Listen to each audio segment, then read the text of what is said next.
स्वागत है आप सभी को आज के इस क्लास में। आज हम लोग जो जीके जीएस का कुछ टॉपिक किए हैं उसी में आज हम लोग अगला टॉपिक करने जा रहे हैं, जिसमें आज हमारा 5वां टॉपिक होगा। फिजिक्स से हमने 3 टॉपिक कर चुके थे और आज हमारा कौन सा टॉपिक होगा, तो 5वां टॉपिक होने जा रहा है। और इसके लिए हमने आपको केमिस्ट्री का भी एक टॉपिक कल के क्लास में करवा दिए थे, तो टॉपिक नंबर आज कितना होगा, 5 होगा। और सारे टॉपिक वाइज सारे सब्जेक्ट का चल रहा है, तो इसीलिए आपका तैयारी बहुत ही बेहतरीन होते जा रहे हैं। जैसे कि आप लोगों का रीजनिंग का भी बहुत सारे क्लासेज हुए हैं, 5-6 क्लास तो हुए ही होंगे, तो उस सारे क्लास एक जगह मिल जाएंगे, उसका प्लेलिस्ट टाइप का आपको प्रोवाइड कर देंगे। और जो भी क्लास अभी तक नहीं ज्वाइन किए हैं ज्वाइन कर लीजिएगा। जो भी छूटा हुआ क्लास है, कुछ मैथ का, कुछ रीजनिंग का, कुछ आपका मिडवाइफरी, कम्युनिटी हेल्थ नर्सिंग का, वो सब आपको मिल जाएंगे। ज़्यादा क्लास अभी छूटा नहीं है, आप रिवाइज कर सकते हैं। बहुत ही कम क्वेश्चन अभी करवाया गया है, तो इसके लिए आप लोग इस नंबर पर कॉल करके व्हाट्सअप करके क्लास में जुड़ जाइए। अगर आपको इस बार एएनएम में रिजल्ट चाहिए तो अगर आप देख ही रहे हैं कि बेरोज़गारी का कैसा दौर है, इसमें लोगों को नौकरियां मिलती नहीं है। अगर एक बार वैकेंसियां आती है उस पर लाखों में फॉर्म फिलअप होता है और उसके बीच में आपको सिलेक्शन लेना है, तो मेहनत तो करनी पड़ेगी और अच्छे तरीके से मेहनत करनी पड़ेगी। ये नहीं कि कैसे भी पढ़े जा रहे हैं, वहाँ से हमको क्वेश्चन ही नहीं आया और कोई फ़ायदा नहीं हुआ। पढ़ना पड़ेगा, लेकिन सिस्टमेटिक ढंग से, जिस अनुसार सिलेबस है आपका उसके अकॉर्डिंग पढ़ना पड़ेगा, तब जाके आपको उतने विद्यार्थियों को पीछे करके आप सिलेक्शन ले पाइएगा। तो इस बात को पूरी ध्यान में रखिएगा। जो भी आपको दिए जाते हैं, जैसे ये नोट्स आपको मिलेंगे, जो भी क्लास ज्वाइन किया है उसको मिल चुका है, तो इसमें हम जैसे कि 25 क्वेश्चन तक करवाएंगे और उसके बाद कुछ क्वेश्चन आपको करने के लिए देंगे, वो आसानी रहेगा, आप बना लीजिएगा। तो इस तरीके से जीके जीएस हो गया, रीजनिंग में भी आपको प्रैक्टिस के लिए नोट्स मिल चुका है, मैथ में भी आपको मिल चुका है, तो वहाँ से आप लोग प्रैक्टिस भी करिए, क्योंकि रिवीजन जितना करिएगा वही आपको एग्ज़ाम तक साथ में जाएगा। हम आपको पढ़ाएंगे, समझाएंगे चीज़ों को, लेकिन उसको एग्ज़ाम तक ले जाना अपने माइंड में, वो तो आपका काम है ना। वो आएगा कैसे, तो वो आएगा रिवीजन से। वो सारे तरीके बताएंगे जिससे लोगों को सिलेक्शन होता है। चलिए हम लोग आज स्टार्ट करते हैं। बहुत ही प्यारा टॉपिक है, अम्ल भस्म एवं लवण। इससे आपने 9th क्लास में भी पढ़े होंगे। इसमें आपको अम्ल भस्म लवण के बारे में जानते हैं क्या कुछ है। जैसे कि अम्ल के बारे में आप लोग जानते होंगे, कुछ चीज़ें जो स्वाद में खट्टा होती है वो सब क्या होता है, अम्लीय होती है। जैसे आप नींबू सब खाते हैं तो वो क्या अम्ल में आएंगे। तो जैसे और एलिमेंट पे बात करें, वो तो पदार्थ था तो उसको हम खा के चख लिया। अब कोई एलिमेंट है, कोई तत्व है, तो वो तो हानिकारक भी हो सकता है हमारे बॉडी के लिए, उसको तो हम चखने नहीं जाएंगे कि खट्टा है या लवणीय है, नमकीन है, वो तो वहाँ पर तो हम चखेंगे नहीं। तो वहाँ पर कैसे पहचान कर पाएंगे कि यह अम्लीय है यह पदार्थ, तो उसके लिए ये बहुत ही सिंपल आपके ठेठ भाषा में परिभाषा दिया गया है। जो H+ आयन देता है, पानी में अगर घुलाने पर हाइड्रोजन प्लस रिलीज कर देता है, H+ आयन देता है, तो उसको क्या कहते हैं, अम्ल कहते हैं। जो अधातु का ऑक्साइड होता है, जैसे कि हाइड्रोजन, कार्बन, ये सब क्या है, अधातु है। इन सब का जो ऑक्साइड होंगे, क्लोरीन हो गया, सल्फर हो गया, ये सब का अगर क्लोराइड ऑक्साइड है तो वो क्या हो जाएगा, अम्लीय हो जाएगा। जैसे HCl क्या है, अम्लीय है, CO2 अम्लीय है, SO2 अम्लीय है। एक तो है कि अगर पानी में घुला कर देखेंगे तो H+ देगा तो अम्लीय होंगी। उससे भी अच्छा ये तरीका है, ये हमने आपको बहुत ही सोच के आपके लिए ये पॉइंट्स लाए हैं, आपको कहीं बुक में भी नहीं मिलेंगे। और आपको हम ये बता रहे हैं कि जो अम्ल का जो अधातु का जो ऑक्साइड होता है ना, वो क्या होता है, अम्लीय होता है। हाइड्रोजन, कार्बन, ये सब अधातु है। पीरियडिक टेबल में आपको बता देंगे कि कौन सा मेटल है, कौन सा अधातु है, कौन सा धातु है। तो ये समझ गए। भस्म वह पदार्थ है जो जल में घुलकर क्या देता है, OH- देता है, तो उसको क्या कहते हैं, भस्म कहते हैं। इसको और एक बार क्वेश्चन से भी रिवाइज करेंगे, क्वेश्चन पर आएंगे तो, क्योंकि क्वेश्चन कराते हैं तो आपको ज़्यादा क्लियर होता है। थ्योरी लेकिन आपके लिए बहुत इंपॉर्टेंट है। किसी भी टॉपिक का अगर थ्योरी क्लियर है तो आपका वो टॉपिक का कोई भी सवाल गलती नहीं होंगे। अगर धातु का ऑक्साइड और हाइड्रो ऑक्साइड की बात करें तो वो भस्म हो जाता है। जैसे सोडियम धातु है, पोटासियम धातु है, सोडियम, जिंक, ये सब धातु है, लोहा ये सब धातु है, कॉपर ये सब धातु है। तो इसका ऑक्साइड क्या कहलाता है, इसका ऑक्साइड आपका क्या होते हैं, तो धातु का जो ऑक्साइड होता है वो भस्म होता है।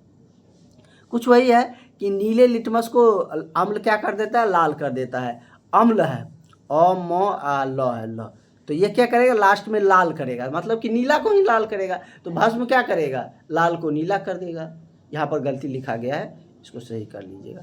अम्ल क्या करता है, तो यहाँ पर अम्ल लिख लीजिएगा, यहाँ पर भस्म, यहाँ पर अम्ल। अम्ल क्या करता है, तो नीले लिटमस को लाल करता है, और आपको सही वाला हम PDF आपको प्रोवाइड करेंगे एडिट करके। और उसमें भस्म क्या करता है, तो नीला लिटमस को लाल कर देता है। भस्म लाल को नीला करता है, और अम्ल क्या करता है, तो अम्ल आपको नीला को लाल करता है। चलिए उस पर हम और भी क्वेश्चन से भी क्लियर कर लेंगे। यहाँ से क्वेश्चन आपका बहुत पूछे जाते हैं कि लाल चींटी, अगर आपको चींटी काटते हैं तो कुछ मतलब कि ऐसा होता है ना कि कुछ काट लिया मतलब कि लहरते आए, तो उस तरीके का उसमें क्या होता है, तो फॉर्मिक अम्ल पाया जाता है। सिरका में एसिटिक अम्ल होता है, नींबू और संतरा में सिट्रिक अम्ल होता है, और सेब में मैलिक अम्ल होता है, इमली में टार्ट्रिक अम्ल होता है, दही में लैक्टिक अम्ल होता है। यहाँ से क्वेश्चन आपको बनेंगे। पीएच देखेंगे, पहले क्वेश्चन कर लेते हैं। तो चलिए हम लोग वस्तुनिष्ठ प्रश्न की तरफ आगे। कह रहा है कि निम्नलिखित में से कौन सा अम्ल है। तो देखिए अब उस थ्योरी से आपका क्वेश्चन बन रहा है। अम्ल क्या होता है, अगर अधातु का ऑक्साइड है तो वो क्या हो जाएगा, अम्ल हो जाएगा। तो देखिए कैल्शियम तो धातु है, फर्स्ट जो एस ग्रुप का होता है वो सब धातु होता है। तो कैल्शियम धातु है तो धातु का ऑक्साइड भस्म हो जाएगा। कॉपर भी धातु है तो उसका ऑक्साइड भस्म हो जाएगा। सोडियम धातु है तो उसका ऑक्साइड भस्म हो जाएगा। लेकिन आपको क्या पूछ रहा है, अम्ल। तो क्लोरीन क्या है, अधातु है, तो अधातु का ऑक्साइड या हाइड्रो ऑक्साइड क्या कहलाता है, अम्ल कहलाता है। चलिए क्वेश्चन आपका आंसर बन गया। ठीक है, कह रहा है कि तनु अम्ल HCl का pH मान कितना होता है। तो HCl क्या होता है, ये बहुत ही ज़्यादा क्या होता है, अम्लीय होता है। इसका मतलब कि pH मान क्या होता है, 0 होता है। जिसका pH मान जितना कम होंगे वह उतना ही अम्लीय होगा, जिसका pH मान जितना अधिक होगा वह उतना ही क्या होंगे, क्षारीय होंगे। देखिए यहाँ पर pH वाला भी टेबल आपको दे दिए हैं। कहीं से कोई क्वेश्चन पूछे जाएंगे तो वो सारी चीज़ हम आपको बताते हैं। देखिए pH मान 6.5 से कम है, 7 पर क्या होता है, शुद्ध होता है, ना तो pH रहता है, pH मान अगर 7 है तो न तो वो भस्म होगा न अम्ल होगा, वह क्या होता है, उदासीन होता है। 7 से ऊपर जाते हैं तो ये भस्मीय या क्षारीय कह लीजिए, नमकीन होते जाता है। उससे कम जाते हैं तो वह खट्टे मतलब कि टेस्ट में आने लगता है, अम्लीयता बढ़ते जाता है। मतलब कि सबसे कम अम्ल जिसका रहेगा, मतलब pH का मान जिसका सबसे कम रहेगा वो सबसे ज़्यादा अम्लीय होगा। देखिए अमाशय का रस का कितना होता है, तो 1 होता है, तो इसका क्या होता है, बहुत ही अम्लीय होता है। सिरका का 2 होता है, और वर्षा अम्ल का जो अम्लीय वर्षा होती है उसमें का 5.6 होता है। दूध भी अम्लीय होता है, इसका कितना होता है, 6.5 होता है। इसका pH मान है, pH मतलब क्या, हाइड्रोजन का पोटेंशियल बताता है। तो चलिए यहाँ पर आंसू का 3.5, आंसू आप कभी चख कर देखिएगा, नमकीन लगेगा। खून भी नमकीन रहता है, ये भी भस्मीय है। पित्त भी क्या होता है, भस्मीय होता है। देखिए इधर जाने पर भस्मीयता बढ़ता है, जैसे pH का मान बढ़ेगा भस्म बढ़ेगा, और pH का मान घटेगा तो अम्लीय बढ़ेगा। चलिए ये भी क्लियर हो गया पॉइंट्स। अब ये क्वेश्चन बताइए, अब इसका आंसर आप लोग कर सकते हैं। अब तो आप क्वेश्चन खुद बना लीजिएगा। कोई भी टॉपिक का हम अगर उस टाइप से थ्योरी बता देते हैं तो आप क्वेश्चन खुद बना लीजिएगा। शुद्ध जल का pH मान कितना होगा, तो अभी देखे थे शुद्ध जल का pH मान 7 होता है। उसको रिवाइज करने पर अपने आप बनने लगेगा। कह रहा है कि निम्न में से कौन भस्म नहीं है। चलिए ऑप्शन देखते हैं। भस्म नहीं है, भस्म क्या होता है, अधातु का ऑक्साइड भस्म होता है। सोडियम धातु है, यहाँ पे मतलब कि सब तो धातु का ऑक्साइड ही है, तो सब तो क्या हो जाएगा, आपका भस्म ही हो जाएगा। कह रहा है कि भस्म नहीं है, भस्म नहीं है मतलब क्या, अम्ल आपको खोजना है। तो धातु का ऑक्साइड क्या होता है, भस्म होता है। पोटासियम क्या है, धातु है, धातु का ऑक्साइड या हाइड्रो ऑक्साइड भस्म होगा। जिंक का ऑक्साइड भी भस्म होगा। ये क्या है, क्लोरीन अधातु है, अधातु का ऑक्साइड या हाइड्रो ऑक्साइड क्या हो जाता है, अम्लीय हो जाता है। यही आपका करेक्ट आंसर हो जाएगा। आपको वही खोजना था कि इसमें से कौन भस्म नहीं है। भस्म नहीं है तो वो क्या होगा, अम्ल होगा। अम्ल कौन होता है, अधातु का ऑक्साइड या हाइड्रोक्साइड। तो इस तरीके से आप लोग आपको इजी लगने लगेगा, आप मतलब कि रिवाइज करिएगा ना तो आपको बहुत आसान लगने लगेगा। इस तरीके से हम आपको बहुत ही सटीक पॉइंट लेकर बताते हैं। बहुत ही थ्योरी में जो भी पॉइंट्स रहते हैं बहुत ही कॉन्फाइंडिंग और सटीक पॉइंट रहते हैं, जिससे कि आप अच्छे से क्लास में एंजॉय कर सके, समझ सके और सारे क्वेश्चन को खुद से भी बनाने की कैपेसिटी आ जाए। इसलिए हम आपको क्या बता देते हैं, तो आपको मतलब कि पहले थ्योरी बताते हैं, जिससे कि आपका जो सवाल है वो बनाने का जो कंसेप्ट है वो डेवलप हो सके। कह रहा है निम्नलिखित में से भास्मिक ऑक्साइड क्या है। भस्म का ऑक्साइड क्या होता है, धातु का ऑक्साइड। पोटासियम धातु है, सोडियम धातु है। अगर धातु अधातु में दिक्कत आ रहा है तो हम आपको बताएंगे, फिर होगा तो नेक्स्ट क्लास में धातु अधातु वाला चैप्टर ही लाएंगे हम लोग। कार्बन क्या है, अधातु है, तो अधातु का ऑक्साइड ही क्या होता है,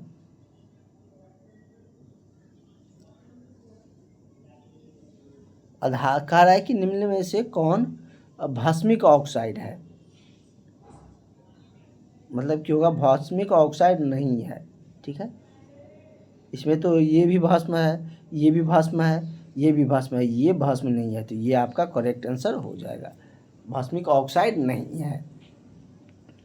अगला है कि कौन सा पदार्थ लाल लिटमस को नीला कर देता है। देखिए अम्ल जो है, हम आपको बताए हैं कि अम्ल नीला को लाल करेगा, लास्ट में लौ है ना, तो नीला को लाल करेगा। तो अगर नीला को लाल अम्ल कर रहा है तो भस्म क्या करेगा, भस्म लाल को नीला कर देगा, वही ना। तो वही कह रहा है कि लाल लिटमस को नीला कौन करेगा, तो भस्म करेगा। अगर नीला को लाल रहता तब अम्ल करता है, लेकिन लाल लिटमस को नीला कौन करता है, तो ये भस्म करता है। ये आप लोग पढ़ भी चुके हैं बचपन में। तो क्या हो जाएगा करेक्ट आंसर, आपको भस्म को ही क्षार कहा जाता है। ठीक है, तो करेक्ट आंसर आपका क्या होगा, ऑप्शन नंबर आपका बी सही हो जाएगा। कोई दिक्कत आप लोगों को,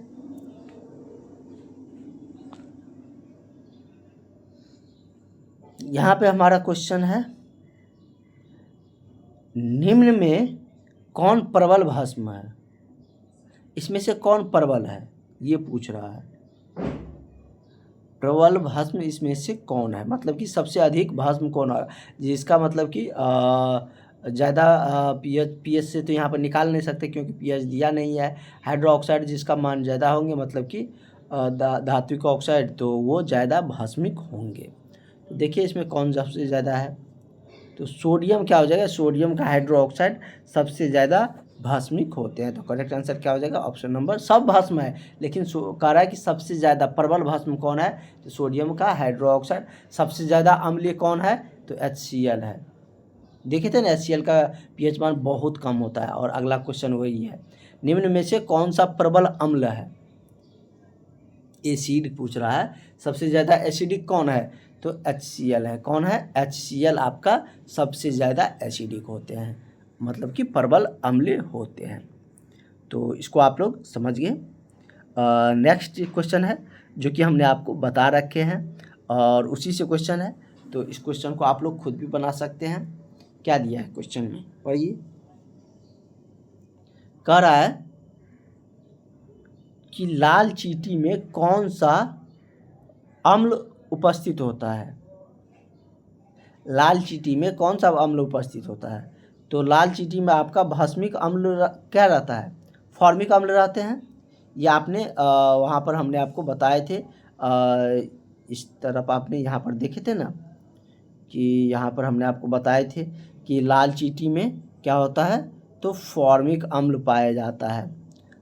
लाल चींटी का लीजिए या जो स्कॉर्पियन बिच्छू होता है, उसके बाद सिरका में एसिटिक, नींबू संतरा में सिट्रिक, सेब में मैलिक, इमली में टार्ट्रिक, दही में लैक्टिक अम्ल पाया जाता है। इस कारण दही आपको खट्टा लगते हैं, तो उससे भी याद रखिएगा, उससे क्वेश्चन आपको पूछा ही पूछा जाएगा। सब शिफ्ट में एक न एक कोई किसी पे क्वेश्चन रहेंगे ही रहेंगे।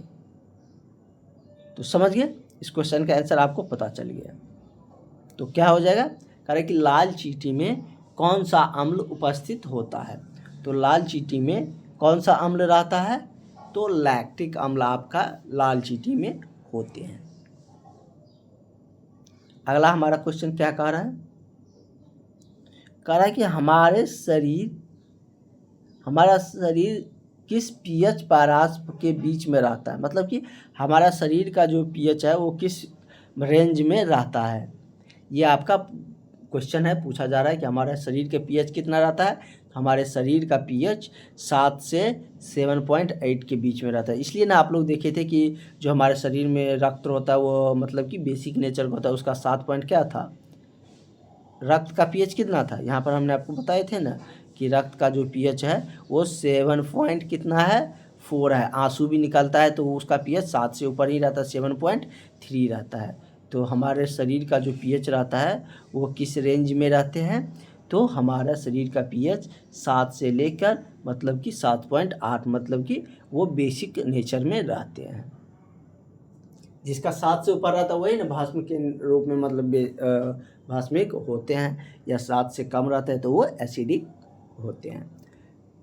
कह रहा है कि भोजन पचाने में आमाशय रस का पीएच हमने वहाँ पर देखे थे, लास्ट में सबसे लास्ट जो टेबल बनाए थे उसमें सबसे कम पीएच मान वहाँ पर जो दिया गया था वही कह रहा है। तो इसलिए आपको देख रहे हैं जो भी हमने आपको वहाँ पर कुछ थ्योरी बताए हैं, सारा क्वेश्चन उसी से बन रहा है और उसी तरीके से सारे चीज़ को एनालाइज करके बहुत समय लगा है कि आपका ये थ्योरी बनाने में। इसलिए आप लोग उसको रिवीजन करिए, ऐसा नोट्स किसी को नहीं मिल रहा है। अगर आप लोग लकी है कि यहाँ पर क्लास ज्वाइन किए हैं, आपका सिलेक्शन का बहुत ज़्यादा चांसेस बढ़ गया है। अगर आप अच्छे से पढ़ेंगे तो निश्चित आपका सिलेक्शन होगा। तो पीएच का हमने वहाँ पर टेबल बता दिए हैं। तो अगर हम बात करें तो खाने को जो पचाने के लिए सहायक होता है आमाशय रस। आमाशय रस जो निकलता है वो मतलब कि हमारे शरीर हम जो खाते हैं भोजन उसको पचाने का कार्य करता है। तो वही कह रहा है कि आमाशय रस का पीएच कितना होता है। तो वहाँ पर हमने टेबल में देखे थे कि सबसे कम जो वहाँ पर टेबल में दिया गया था पीएच आमाशय रस का वो कितना था, 1 था। बहुत ही ये एसिडिक नेचर का होता है। अगर पीएच का मान कम है तो वो ज़्यादा क्या होंगे, प्रबल मतलब कि अम्लीय होंगे। तो आमाशय रस क्या होता है, मतलब एसिडिक होता है जिसका पीएच मान 1 होते हैं।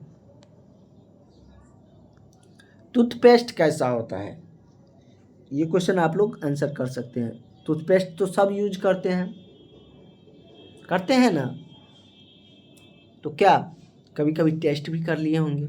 कभी कभी तो ऐसे हो ही जाता है कि बात करते करते कुछ अंश उसका चला जाता है, वैसे नहीं करना चाहिए। उसमें मतलब कि अगर फ्लोराइड की मात्रा ज़्यादा रहता है किसी टूथपेस्ट में तो आपके लिए हानिकारक हो सकते हैं।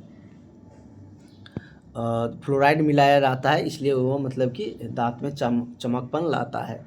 तो टूथपेस्ट मतलब कि कह रहा है कि कैसा होता है, ये आपसे पूछा जा रहा है। अम्लीय होता है, क्षारीय होता है, उदासीन होता है। तो क्या आपने कभी चखे हैं तो आपको क्या खट्टा लगता है टूथपेस्ट, बताइए, आंसर करिए आप लोग। खट्टा तो बिल्कुल नहीं लगता है, कहिएगा सर हमको खट्टा बिल्कुल भी नहीं लगता है। और आपने कभी कभी प्रचार में टीवी वगैरह में जो ऐड आता है उसमें आपने सुने भी होंगे कि क्या आपके टूथपेस्ट में नमक है, ये प्रचार सुनते होंगे ना। कहता है कि क्या आपके टूथपेस्ट में नमक है, तो नमक क्या होता है, क्षारीय होता है। और टूथपेस्ट में नमक की मात्रा मिलाए जाते हैं। इसलिए आप पुराने ज़माने में देखते होंगे हमारे बुजुर्ग, हमारे दादी या दादा सब बताते थे कि मतलब कि करते भी थे। जैसे कि राख होता था कोयला का या कोई चीज़ का, तो उसे ले लेते थे, या सरसों के तेल या कुछ मतलब उसमें थोड़ा नमक मिलाकर भी दांत साफ करते थे। इस तरीके से यूज किए जाते थे। तो वही मतलब कि कंपनियों वाला सब उसको मतलब कि मॉडिफाई करने लगा, उसमें नमक, राख और बहुत सारी चीज़ उसमें मिलाते हैं, फ्लोराइड और भी बहुत सारा कंटेंट मिलाते हैं, उससे टूथपेस्ट बनाते हैं। तो टूथपेस्ट किस तरीके का होता है, तो क्षारीय नेचर का होता है। तो ये क्वेश्चन आप खुद से भी बना सकते थे। अगला क्वेश्चन क्या कर रहा है, कह रहा है कि निम्न में से कौन लवण है। लवण मतलब जिसमें अम्ल का भी मात्रा हो और क्षार दोनों हो। NaCl क्या है, लवण है ना, ये मतलब कि नमक का ही रूप है, लवण ही है क्या, NaCl लवण का रूप है, लवण है। तो इसमें करेक्ट आंसर क्या हो जाएगा आपका ऑप्शन नंबर सी हो जाए। जिंक का ऑक्साइड मतलब कि धातु का ऑक्साइड, तो ये क्या हो जाएगा, क्षारीय हो जाएगा। क्लोरीन अधातु का ऑक्साइड, ये अम्लीय हो जाएगा। सोडियम का हाइड्रो ऑक्साइड, सोडियम धातु है तो ये क्षारीय हो जाएगा। लेकिन लवण पूछ रहा है तो जिसमें क्षारीय और लवण मतलब कि एसिडिक दोनों नेचर के होते हैं तो वो क्या होता है, लवण कहलाता है। तो लवण NaCl है, ठीक है। और नमक में इसी की मात्रा रहती है। तो चलिए, आप लोग नमक में जैसे खाते होंगे तो उस पर पैकिंग जो किया रहता है उस पर लिखा रहता है NaCl की कितनी मात्रा है, क्या कुछ क्या, और उसमें क्या क्या कंपोनेंट मिला हुआ है। क्या है, अर्हेनियस अम्लीय जलीय विलयन, क्या है, अर्हेनियस के अनुसार अम्लीय जो जलीय विलयन में क्या देता है। अर्हेनियस के अनुसार अम्ल जल का जो विलयन होता है उसमें H+ आयन देता था ना, तो H+ आयन को क्या करेगा, बढ़ाएगा, मतलब H+ आयन रिलीज करता था ना अम्ल। अर्हेनियस के अनुसार, अर्हेनियस ने जो अम्ल और भस्म के पहचानने के लिए जो अपना थ्योरी दिया था, उसने कहा था कि अम्ल भस्म में H+ आयन देता है और भस्म हाइड्रोजन ऑक्साइड OH मतलब कि OH- है भस्म देता है और अम्ल H+ देता है। तो करेक्ट आंसर क्या हो जाएगा आपका, ऑप्शन नंबर ए सही हो जाएगा। ये क्वेश्चन क्या कह रहा है, थोड़ा गौर से पढ़िए, आपको पता चल जाएगा। कह रहा है कि जब CO2 कार्बन डाइऑक्साइड गैस को पानी में घोला जाता है तो विलयन का pH होता है कितना। जब कार्बन डाइऑक्साइड को पानी में घोलेंगे तो उसका pH क्या होगा। तो पहले तो ये जानिए कार्बन डाइऑक्साइड अम्ल है या भस्म, क्या है, कार्बन अधातु है, अधातु का ऑक्साइड क्या होता है, अधातु का ऑक्साइड अम्लीय होते हैं ना। तो अम्लीय है तो अम्ल का pH क्या होता है, 7 से कम होते हैं। अगर उसका मतलब कि अम्ल का pH क्या होता है, 7 से कम होता है, और कार्बन डाइऑक्साइड अम्लीय नेचर के होते हैं, तो ये क्या होंगे, मतलब कि उसमें H+ आयन विलयन में क्या करता है, कम करने लगता है, तब ना वो एसिडिक नेचर का होने लगेगा। तो इसका आंसर इसलिए इस तरीके से कुछ क्वेश्चन आपको रिलेट करके भी सोचने वाला क्वेश्चन भी आएगा। लेकिन हमने आपको की पॉइंट जो होता है, जो उसका मूल जड़ होता है थ्योरी, वही बता दिए हैं। तो वहाँ से आप किसी भी क्वेश्चन को बना सकते हैं। नेक्स्ट है, निम्नलिखित में से किसकी प्राकृतिक अम्लीय होती है। इसमें से कौन अम्लीय है, मानव का रक्त, इसका तो pH मान आपने देखे थे कि ज़्यादा होता है मानव रक्त का, कितना 7.3 था ना, या 7.5 था, यहाँ पर लिखा गया है कि 7.4 रक्त का था ना, 7.4 था, 3 था आंसू का, तो ये तो होगा नहीं। क्या है, ये कह रहा है कि मानव निम्नलिखित में से किसकी प्राकृतिक अम्लीय है। मानव रक्त का pH मान 7.4 होता है तो ये भस्मीय होती है। चूना जल है तो ये भी मतलब कि अम्लीय नहीं होता है, चूना आ गया तो ये अम्लीय होंगे ही नहीं। लाइम जूस कह रहा है, लाइम, नींबू, नींबू क्या खट्टा होता है, तो अगर उसका नींबू खट्टा होता है तो उसका जूस भी तो खट्टे होंगे ना, तो लाइम जूस क्या होंगे, अम्लीय हो जाएगा। इससे आपको मतलब कि सारे क्वेश्चन ऑप्शन पढ़ने पर आपको पता चल रहा है कि लाइम का जो जूस है वो जनरली खट्टा होता है, लाइम खट्टा होता है तो इसका जूस भी क्या होंगे, खट्टा होंगे। अगर खट्टा है तो वो क्या होंगे, अम्लीय नेचर के होंगे, ठीक है। तो करेक्ट आंसर आपका ऑप्शन नंबर क्या हो जाएगा, ऑप्शन नंबर डी हो जाएगा। कह रहा है कि पीएच का सही परिभाषा क्या है। पीएच तो बहुत सुने, उसका परिभाषा क्या है ये आपसे पूछ रहा है। तो पीएच का परिभाषा, पीएच मतलब क्या होता है कि एच माइनस क्या होता है, तो पीएच का अगर हम बात करें तो वो होता है minus of log H+ ion. क्या होता है, minus of log H+ ion होता है। पीएच का मतलब कि इस तरीके से लिखा जाता है, ये मतलब कि H+ का कॉन्सेंट्रेशन होता है, जो भी कॉन्सेंट्रेशन मान दिया रहता है, मोल ये सब इंटर करवाते हैं, तो उस पर हम लोग ज़्यादा नहीं जाएंगे कॉन्सेंट्रेशन सब पे। तो मतलब कि ये समझना है कि पीएच को इस तरीके से भी लिखा जाता है, minus of log H+ ion, ठीक है। आपसे इस तरीके से क्वेश्चन पूछा जाएगा। देखिए नेक्स्ट क्वेश्चन आपका क्या कह रहा है, कह रहा है कि लवण क्या है कि लवण Na2O3 का जलीय जो विलयन है वो pH क्या होता है, मतलब कि लवण के Na2CO3 लवण है मतलब Na2CO3 क्या होंगे, मतलब कि लवण है तो उसका जलीय विलयन क्या होंगे, 7 से अधिक होंगे। Na मतलब सोडियम आ गया तो वो मतलब कि क्या है, भस्मीय नेचर को होंगे। और इसमें कह रहा है कि मतलब कि Na2 और CO3 मिलता है तो लवण का फॉर्मेशन होते हैं। तो कह रहा है लवण किस तरीके से होता है, तो उसका pH मान कैसे होता है, तो उसका pH मान क्या होता है, 7 से अधिक होता है।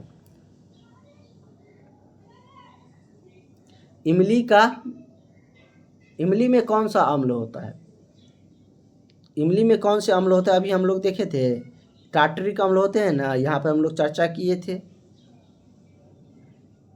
इमली हो गया, अंगूर हो गया, इसमें क्या होता है, टार्टरिक अम्ल पाए जाते हैं। तो क्या हो गया, करेक्ट आंसर आपका ऑप्शन नंबर क्या होगा। इसमें चलते हैं, तो कहाँ पर है आपका क्वेश्चन, तो कह रहा है इमली में कौन सा अम्ल है। देखिए सारे जो क्वेश्चन बन रहे हैं उसी टाइप से, उसी से जो हमने आपको की पॉइंट जो थ्योरी पॉइंट बताया है उसी से रिलेट करके क्वेश्चन बन रहे हैं, ठीक है। तो आप लोग समझ सकते हैं, तो इसका क्या हो जाएगा, तो टार्टरिक अम्ल हो जाएगा। तो करेक्ट आंसर आपका ऑप्शन नंबर बी हो जाएगा। अगला है बेकिंग सोडा का रासायनिक सूत्र क्या होता है। बेकिंग सोडा जो होता है उसका रासायनिक सूत्र क्या होता है, तो बेकिंग सोडा का रासायनिक सूत्र की हम बात करें क्या होते हैं, तो वो होता है सोडियम बाइकार्बोनेट। क्या होता है, सोडियम बाय करेगा, बेकिंग मतलब बाय करेगा तो सोडियम बाइकार्बोनेट NaHCO3। अगर पहले हाइड्रोजन लग जाता है तो उस कंपोनेंट का बाय के रूप में कहलाया जाता है, जैसे कि सोडियम बाइकार्बोनेट। तो करेक्ट आंसर आपका ऑप्शन नंबर ए हो जाएगा। कह रहा प्लास्टर ऑफ पेरिस का क्या होता है, फॉर्मूला इसमें दिया गया है और इसमें आपको पहचान करना है कि इसमें से कौन प्लास्टर ऑफ पेरिस का फॉर्मूला है।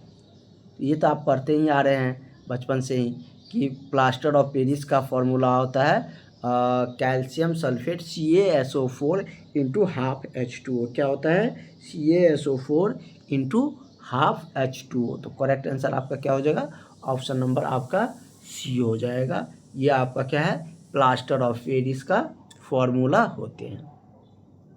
कुछ और इसका क्वेश्चन है तो वो क्वेश्चन आप लोग भी कर सकते हैं, तो उसके लिए आपको जो थ्योरी पॉइंट्स है वो बता दिए गए हैं, तो जिससे आप वहाँ से आंसर निकाल भी सकते हैं या बना सकते हैं। इसमें क्या दिया गया, नोट्स आपको मिल जाएंगे जो भी क्लास में ज्वाइन है, और जो नहीं ज्वाइन है वो सारे स्टूडेंट क्लास में ज्वाइन हो जाइएगा। और ज्वाइन होने के लिए आप लोग इस नंबर पर कॉल करके व्हाट्सअप करके क्लास में ज़रूर जुड़ जाइएगा। अगर आपको सिलेक्शन लेना है तो आप लोग इस नंबर पर कांटेक्ट करके ज़रूर क्लास में जुड़िएगा। निश्चित ही आपको क्लास से फ़ायदा होंगे और आपका सिलेक्शन सुनिश्चित हो पाएगा और आप लोग इस बार अपना जो रिज़ल्ट है वो लेकर आइएगा और जॉब करिएगा इस बार A&M का। अगर आपको जॉब करनी है तो ज़रूर आप लोग क्लास में जुड़िएगा। कह रहा है अगला क्वेश्चन कि निम्नलिखित में से किस यौगिक को गर्म करने पर प्लास्टर ऑफ पेरिस प्राप्त किया जाता है। तो प्लास्टर ऑफ पेरिस किसको गर्म करने पर, तो जिप्सम को, प्लास्टर ऑफ पेरिस आपको विरंजक चूर्ण को गर्म करने पर प्राप्त होते हैं। तो विरंजक चूर्ण से आपको कल जो बताए थे, आपको जो खड़िया बताए थे वो सब प्राप्त होता है। प्लास्टर ऑफ पेरिस जिप्सम से ही मिलते हैं, जिप्सम का ही ये एक रूप होता है, उसी से बनाए जाते हैं, उसी से प्राप्त होते हैं। तो correct answer option number A हो जाएगा। इस क्वेश्चन नंबर 23 का आंसर आप लोग खुद कर सकते हैं, तो करिएगा क्या होगा इसका आंसर। कह रहा है कि पीएच मान निम्न भस्म का पीएच मान कितना होता है, 7 से कम होता है, 7 होता है या 7 से अधिक होता है। तो हमने देखे थे कि 7 से कम अम्ल का होता है और जो उदासीन होता है उसका 7 होता है, और भस्म का अगर हम बात करें तो उसका पीएच मान 7 से अधिक होता है हमेशा। तो इस तरीके से आपका इसका आंसर क्या हो गया, ऑप्शन नंबर ए हो गया। इसमें और भी कुछ क्वेश्चन है वो सब आप बना सकते हैं, कुछ 5-6 क्वेश्चन आपके लिए रहने देते हैं 29 तक है, तो वहाँ पे आप लोग बना लीजिएगा। और जिससे कि और इसी पूरे क्वेश्चन को एक बार ज़रूर रिवाइज करिएगा नोट्स से। एक बार क्लास देखने के बाद आपका तैयारी बहुत ही बेहतरीन होते चले आ रहे हैं। आपका आगे भी आपका जो तैयारी है बहुत ही अच्छे तरीके से होंगे, तो आपका सिलेक्शन सुनिश्चित हो पाएगा।